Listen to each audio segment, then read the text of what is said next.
And we are live. Welcome. I can't speak today.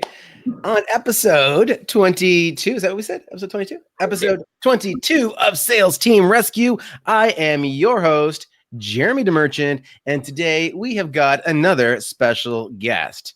So let me just dive right in to introduce Laurie. She's an administrative and client service specialist with 25 plus years experience. Laurie has project management, administrative, and client service experience in various roles through multiple fields of work.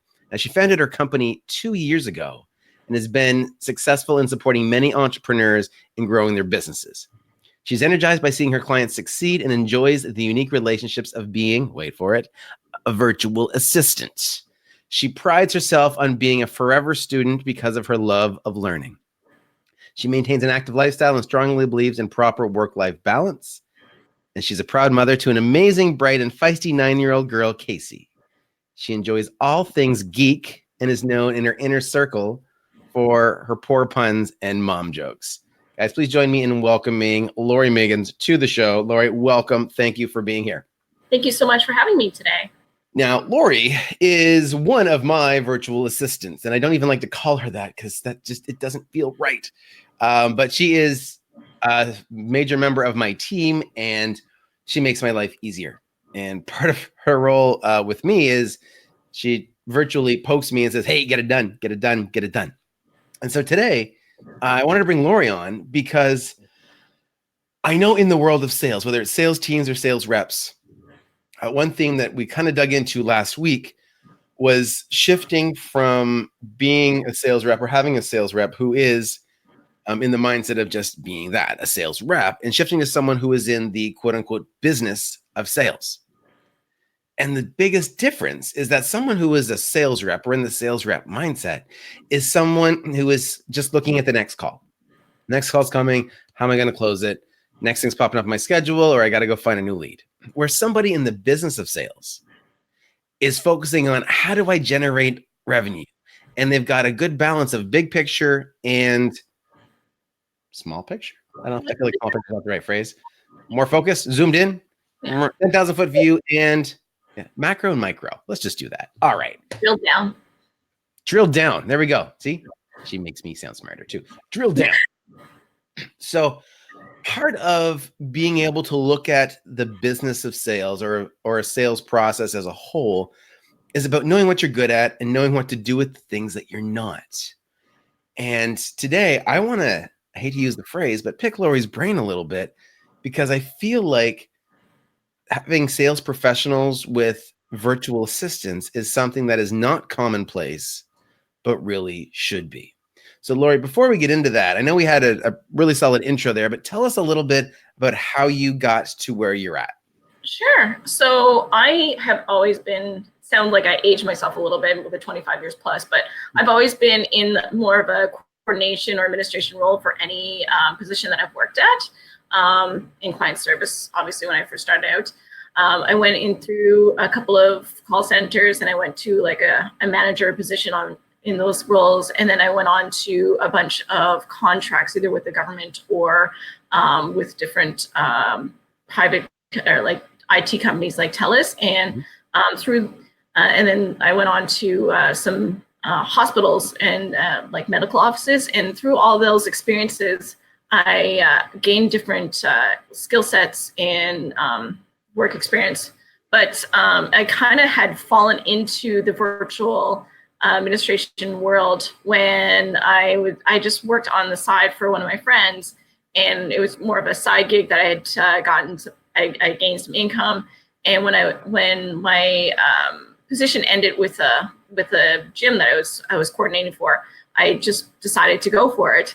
And there's so much of a need for it that sometimes it's hard to keep up. That once you get yourself well networked with the other entrepreneurs locally, everybody thinks this is like such a great opportunity to have a virtual assistant. So it's mainly, for me, it's maintaining the ability to set boundaries and say no, and keeping the right and pairing myself with the right salespeople or the right team. Gotcha. Okay. Yeah. So you talk about boundaries. Now, I'll admit I've messaged you pretty late sometimes. the day, and you're amazing at getting back. And not that that's my expectation of you, but it's very impressive. So I want to go through and talk about some of the things that salespeople should be thinking about outsourcing to a virtual assistant like yourself. But first, I want to give a shout out to our mutual friend, Conrad, over at the Jayco Cleaning, because he is the referral that I got your name from. Yes. He's like, I must talk to Laurie. She's amazing. And thank you, Conrad, for that, because Laurie is one of 2 virtual assistants that I have. And she is the perfect balance to the other team member. So, and she keeps me sane. So thank you. So let's dive in. So Laurie, from a sales team perspective or sales professional perspective, what are some of the things that you would suggest that a sales professional start outsourcing or delegating, maybe is the better phrase in this scenario? Well, I find that such as yourself and a couple of clients that have had to deal with it's mainly helping them keep on task.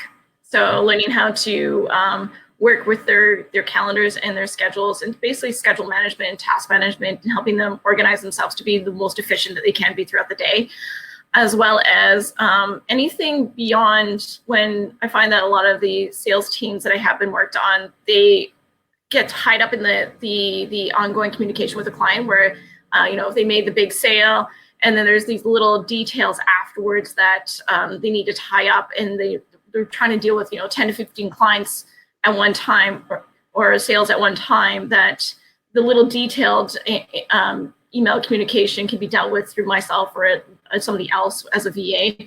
And then being able to help them sometimes with their social media. I find that that's probably one of the biggest things that are lacking for any kind of entrepreneur or salesperson, is that they're so heavy and passionate about whatever they're driving at and trying to sell, that they forget to advertise and promote themselves. And social media being a key one and a free one, that a lot of people tend to forget about it. Awesome. Yeah, and I know that one of the sales professionals that are on one of my teams with a previous client, she was in a role that was very much business development focused. So not only did she close sales, but she also had to go and generate some leads. And a big part of it was using LinkedIn. And so she went out and took the initiative on her own and hired somebody else to do the LinkedIn lead generation part on her behalf, so that she could focus all of her time and energy on just jumping on the phone and closing sales. Exactly. Yeah. It's being able to having the salesperson come in there and complete what they are best at and finalize everything. But the ongoing engagement and communication previous or afterwards, after the big sale, I find a lot of time that can be done by an assistant, that if there's generated templates or the ongoing communication. And like I said, there is that special relationship that you do have with your clients, that you learn how to approach conversation as they would. So you're able to engage with that client as that person. Yeah, and I know one of the things that that hasn't happened a whole lot yet with us, but having like a virtual assistant in your inbox to respond to things on your behalf. And actually, the other member of my team, she actually has she's set up to do that. We haven't implemented it yet, but I'm still like, I don't want to let go of the reins, but I know I have to. I need to get it in my inbox, because that's one of the biggest time suckers in my day. And I'm sure it's that way for most sales professionals.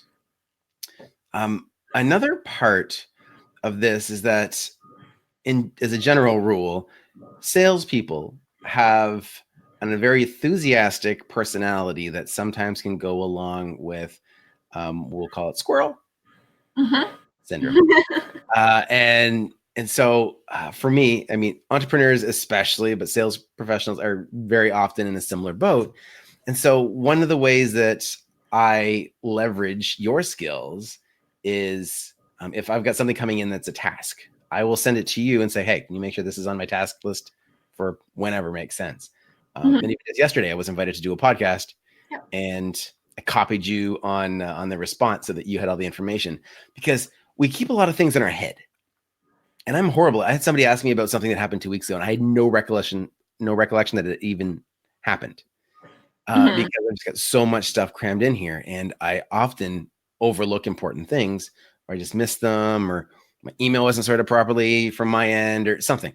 And so when I can bring somebody else in to be the eyes, to be the support, to be the reminder, then it gives one extra set of checks and balances to ensure that I'm not dropping the ball, Yeah. because we're all over the place. I say we as in salespeople, and entrepreneurs, and some of us are really good, super organized, but that personality often is not shared with one that's passionate and super amazing at sales. There's obviously some exceptions, but Mhm. these personalities, or my personality anyway, it's like all over the place. It's like, ooh, shiny, shiny, shiny. And oh, I forgot to do the super important thing. Mhm. And so other than task management, you mentioned social media. Um, Being a virtual assistant, I'm sure a lot of people are thinking, it'd be nice if I could have my administration handled, but you're not in the office with me. How much of a problem does that become in 2019? Honestly, I'm finding that it's more efficient when you're out of eyes view, so to speak, because there's a couple of my clients where I have them locally and they're amazing people. And because we, again, it's that special relationship that we'll sit there and we'll hammer things out, but that 1 hour conversation of business, and then there's another hour and a half of just social conversation that eats into both of our time. So I find that when you're separated away from the actual person, it makes it easier for you to, come in and poke Jeremy, or, schedule somebody's, like, get a couple of templates out to another person, and they're like, oh yeah, so I can move forward with this step. And that enables them just to, it's more cohesive and free flowing. But honestly, with the amount of software that's out there now, it's so easy to, like, there's, umpteen amount, there's like 1,000 ways to communicate to a person. I can Voxer you, then Asana you, then whatever other communication just to get a hold of your attention, Right. text you and call you. So there's plenty of ways that there's that ongoing communications, and that would be the biggest hurdle. That's not a hurdle at all. Gotcha. So you don't need to be in the same city, don't need No, to be in the same office. not at all. If something can be done in a digital way, then it's all good. And I Yeah. guess the only exception is if there's some kind of sensitive documentation that must stay in paper form, and that's a rare thing. It might be maybe financial services or something, but in general, most places are going paperless, Yeah. right? So it's I think it's phenomenal. And you're right, to be able to stay in communication, to give that nudge. I've got certain apps on my phone that are designed to just basically scream at me until I respond. Mhm. Because because I can easily, it's like an alarm clock, I ever hit snooze and then go, oops, how is it 3 hours later?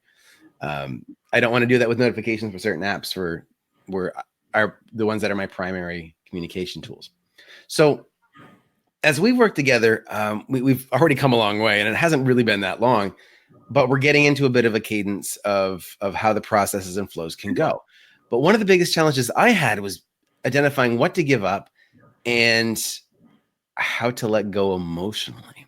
And so Mm. for anyone watching today, replay, listening to the podcast, whatever, um, what's a way that they can prepare to start outsourcing or delegating tasks to a Um, virtual assistant? I think the best way would be to go through, before you even look to hire a VA, spend at least a week running down tasks that you find that consume your time, and that, or ones that you're just not well suited for doing, and writing those down, and then almost mentally preparing yourself, and definitely screening for the right VA. So don't jump on the first person that you might meet, unless it's me, of course, or Ashley.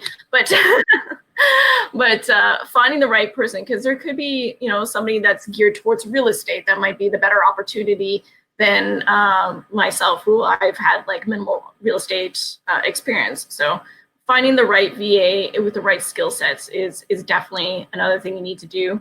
And having the initial couple of conversations, finding out mutual pieces of software that you use and stuff, and also be mentally prepared that it does take a couple of weeks to implement things, just to get the initial groove, as I like to call it, to get yourself initially free flowing and getting used to each other.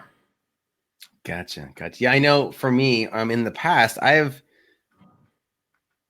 what's the proper word? We're going to say I tested the idea of a virtual assistant multiple times. And I have done the outsourcing to other countries for very low cost per hour.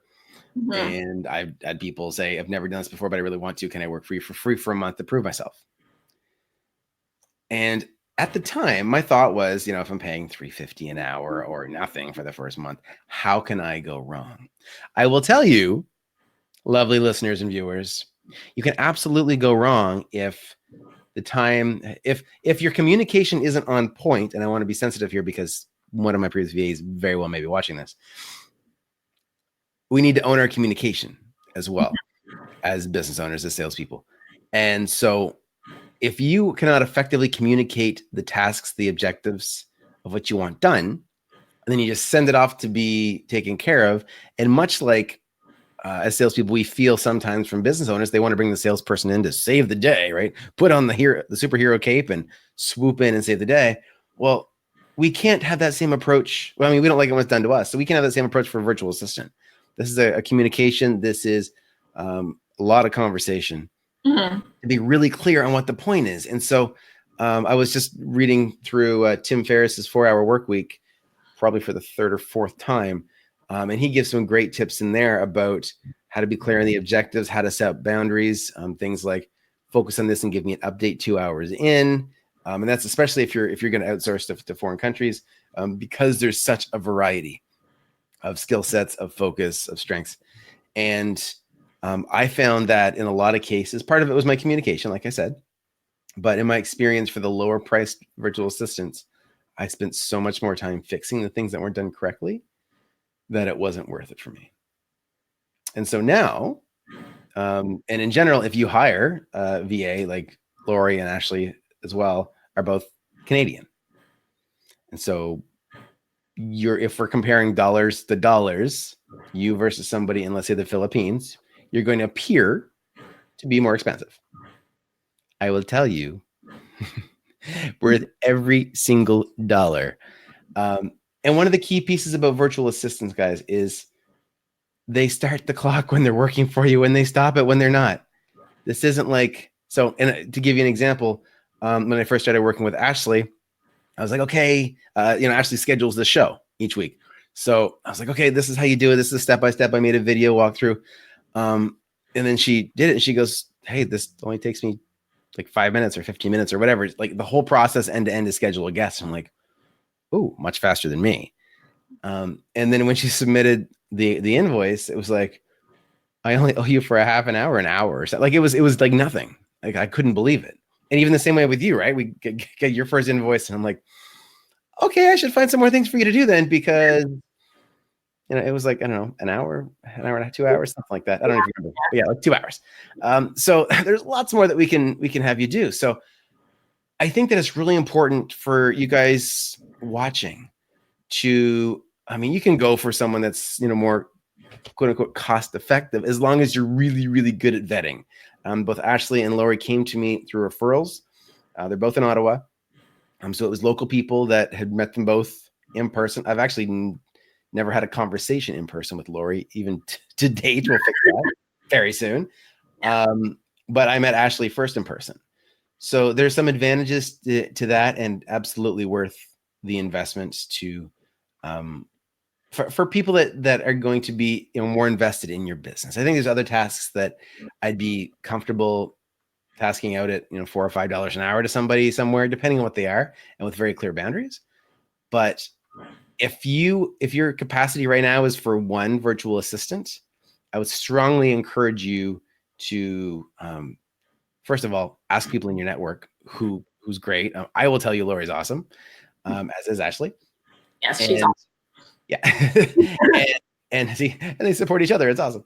So I would highly recommend reaching out to either one of them to have that conversation. But my goal here is to talk about, like, how do we focus our time on sales? How do we stay focused on the stuff that moves the needle, the RGA, revenue generating activity? That is what matters in business. That is what matters in the business of sales. And when we can take what often feels like very heavy administration off our plate, we free ourselves up. And if it's not more time to do sales calls, it's more time to plan. It's more time to come up with strategies to close sales. What's the big picture, right? As soon as you shift from being the sales rep to being in the business of sales, you're going 10,000 feet. and going, okay, what are the pieces that need to move? What's the domino that needs to fall next to make this thing happen? So the conversation gets to change, but the first step is to lighten your load and give yourself the space. And that's where I think a virtual assistant comes into play. I absolutely agree with you. There's one client, she is the superhero of big picture, and she is incredible but she's got 10 big sales on the go right now. And so she uses me, she started utilizing me for one of the companies. Now I'm onto 3, but like I'm basically, it's almost like she sends me, it's like an email brain dump. And so what I do is I collect those brain dumps, and then when she's like, hey, I have this piece of information, because I know her so well, again, it's building that relationship. I'm like, oh yeah, that email, and I drag it up and send it to her, because I'm coordinating and organizing to make sure it's done. So that way she doesn't have to think, like you said, there's so much up here for her going on that she just doesn't, she needs to get it out and use that space for something else. And I get it out and send it back to her when she needs it. That's awesome. That's awesome. Perfect. Well, look, I want to dive into what I think is the most exciting part of the show. And that is our lightning round. Wait, I got to do the voice. Lightning round. Okay. All right, let's get the list out here. Laurie, as we know, coffee is for closers. What is your favorite coffee or comparable drink? I like the Pike Place from Starbucks. Starbucks. All right, going big commercial. All right. What is the #1 book or movie you would recommend to, I'm going to say, to your clients? Ooh. I don't know. I haven't really thought about that. #1 book, maybe Millionaire Mindset for a book, because it's great. I like it. Yeah. And movie, I'd have to think about it longer. All right. Anything probably Tony Robbins, because he's awesome. Tony Robbins. All right, cool. Love it. Who is someone you've considered a mentor in your life? Oh, that's easy. So I actually got to know him recently, and he's going to be embarrassed me calling him out on it, but Daryl Bandero is my most recent mentor, because I am now working with him, and the amount of information that I've received from learning from him and how to like strategize and make myself and better myself within my own business has been incredible.